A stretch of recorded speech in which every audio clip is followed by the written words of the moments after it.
अस्सलाम वालेकुम। 10 क्लास आपका चैप्टर नंबर 13 का इलेक्ट्रोस्टैटिक्स का कुछ सिलेबस जो है वो पेंडिंग रह गया था बिफ़ोर हॉलीडेज़। तो अब हम इस चैप्टर को जो है वो कवर करेंगे।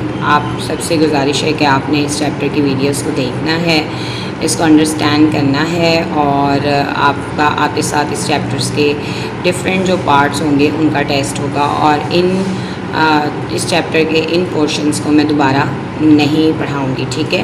तो इलेक्ट्रोस्टैटिक्स का ये चैप्टर है। इलेक्ट्रो का मतलब इलेक्ट्रिसिटी होता है और स्टैटिक्स का मतलब होता है स्टिल, यानी कि इस चैप्टर के अंदर आप स्टिल चार्जेस की स्टडीज़ को पढ़ेंगे। ऐसे चार्जेस जिनको हम किसी भी चीज़ में स्टोर कर लेते हैं, ठीक है, जो उसको हम इलेक्ट्रोस्टैटिक्स कहते हैं। जैसे सेल जो होता है उसके अंदर हमने चार्जेस को स्टोर किया होता है और हम उसे बाद में इस्तेमाल करते हैं, यूज़ करते हैं, उसे हम इलेक्ट्रोस्टैटिक्स कहते हैं, ठीक है जी। तो इसमें आपके पास डेफिनेशन यहाँ पे प्रॉपर लिखी हुई है। The study of charges at rest is called electrostatics और स्टैटिक इलेक्ट्रिसिटी। इसके बाद आपने कि इलेक्ट्रिक चार्ज जो है वो उसको प्रोड्यूस कैसे किया जाता है, उसको आपने जो है वो एग्जांपल से और एक एक्टिविटी से जो है वो एक्सप्लेन करना है, ठीक है। तो बचपन में साइंस में 6-7 में शायद आपने जो है वो प्रोडक्शन ऑफ इलेक्ट्रिक चार्जेस जो है उसको पढ़ा हो। तो इलेक्ट्रिक चार्जेस जो हैं उसको आप किसी भी प्लास्टिक की या शीशे की रॉड को आप किसी कपड़े से रब करें और उसे आप छोटे छोटे पेपर के पीसेस के पास लेकर आएँ तो वो उसकी तरफ अट्रैक्ट हो जाते हैं। तो इसको जो है वो हम कहते हैं कि जी ये इसमें चार्जेस प्रोड्यूस हो गए। तो इसकी एग्जांपल दी हुई है उन्होंने। If we run a plastic comb through our hair and then bring it near small pieces of paper, the comb attract them. Similarly amber when rubbed with silk attract the small pieces of paper. This property of attraction or repulsion between substances is due to the electric charges they acquire during rubbing. तो ये जो property होती है कि piece of papers को attract हो जाएं या रिपल हो जाएं, तो ये जो होती है ये ड्यू टू इलेक्ट्रिक चार्जेस होती है, ठीक है। तो इसकी एक्टिविटीज़ उन्होंने आपको 2 दी हुई हैं, इसमें से कोई सी एक एक्टिविटी जो है वो हम कर सकते हैं, ठीक है। Take a plastic rod, rub it with fur and suspend it horizontally by a silk thread. Now take another plastic rod and rub it with fur and bring near to the suspended rod. We will observe that both the rods will repel each other. It means during the rubbing both the rods were charged. ठीक है। तो इसमें उसने क्या कहा है कि plastic rod लिया है, उसे उसने फर के साथ जो है वो रब किया है हॉरिजॉन्टली, फिर उसने उसे जो है ना वो सिल्क थ्रेड से लटका दिया है और फिर उसको एक और जो है वो रॉड को चार्ज करके रब करके उसको फर से उसे दोबारा सस्पेंडेड रॉड के करीब लाए हैं। तो ये दोनों रॉड में एक दूसरे को जो हमें टेस्ट मिला, जो हमें रिज़ल्ट मिला वो ये था कि जी उन्होंने एक दूसरे को रिपेल किया। तो इसका मतलब है कि हमें पता हो गया, अंदाज़ा हो गया हमें कि यहाँ पर जो हैं वो रॉड्स जो हैं वो चार्ज थी, ठीक है जी।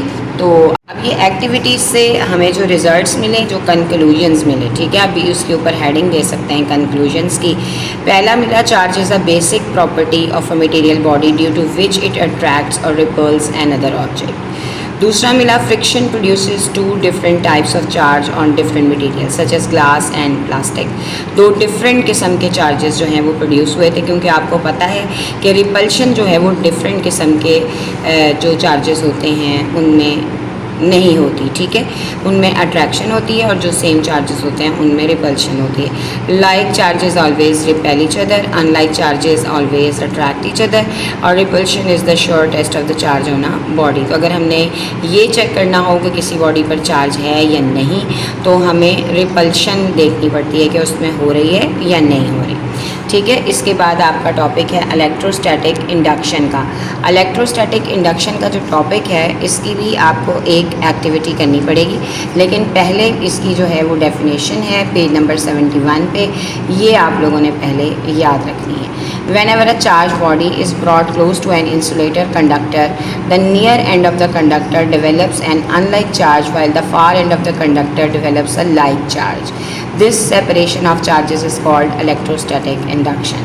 ठीक है, वो कह रहे हैं कि जब आप किसी चार्ज बॉडी को किसी इंसुलेटर या कंडक्टर के करीब लेकर आते हैं, ठीक है, तो उसका जो उसके क्लोज एंड होता है उसके ऊपर उसका अनलाइक चार्ज प्रोड्यूस हो जाता है, यानी कि अगर उसके ऊपर पॉजिटिव है तो जो आप इंसुलेटेड पास लेकर आए हैं उसके ऊपर नेगेटिव चार्ज हो जाएगा, और जो फार है उसके ऊपर लाइक चार्ज प्रोड्यूस होता है, यानी कि अगर उस बॉडी पे पॉजिटिव चार्ज है तो जो आप रॉड करीब लेकर आए हैं उसके ऊपर भी पॉजिटिव चार्ज हो जाएगा फार एंड में। तो this separation of charges is called electrostatic induction. ठीक है, अब इसकी उन्होंने हमें एक एक्टिविटी दी हुई है, इस एक्टिविटी के ज़रिए हम इसे प्रूफ भी कर सकते हैं। ठीक है, this attraction if we bring charge plastic rod near suspended neutral aluminium rod, both rod attract each other. This attraction between the charged and uncharged rod show is both rods have unlike charges, but this is not true. Charges plastic rod produces displacement of positive and negative charges on the neutral aluminum rod, which is the cause of attraction between them, but total charge on the aluminum rod is still zero. It implies that attraction is not the sure test of charge on a body.